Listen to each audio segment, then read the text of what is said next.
Femina miss इंडियाला मी 4 attempt दिले आणि मिस युनिव्हर्स इंडियाला 5 अटेम्प्ट दिले. म्हणजे ऑलमोस्ट मी झालं 9 वेळा मी गेली. 9 वेळा मला रिजेक्ट करण्यात आलं. आणि रिजेक्शनचं फक्त एकच कारण काय माहितीये, स्किन क्रायटेरिया. तर माझ्यासाठी खूप शॉकिंग होतं की मी बोलली हीच लोक ऍक्सेप्ट नाही करत आहे तर सामान्य लोक काय ऍक्सेप्ट करणार आहे मला. ऑलमोस्ट 99% सेटिंग असते. 1% बोलायला 1% कडे फेअर खेळलं जातं, बट 99 इंटरनल सेटिंग असतातच. कशा प्रकारे असतात यासाठी? आयदर वाईज फेवरेटिझम, आयदर पैसा. ह्या 2 गोष्टी ह्या इंडस्ट्री बघितल्या जातात. माझ्याकडे पैसा नव्हता आणि माझ्याकडे तेवढं पुरेसे फेमही नव्हतं. मग माझ्याकडे एक गोष्ट होती, ती होती जिद्द.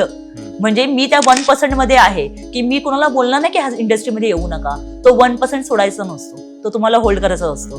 तो 1% मी होल्ड केला की मी करणार. म्हणजे मी जिद्दी होती, मला करायचं म्हणजे मला करायचंय.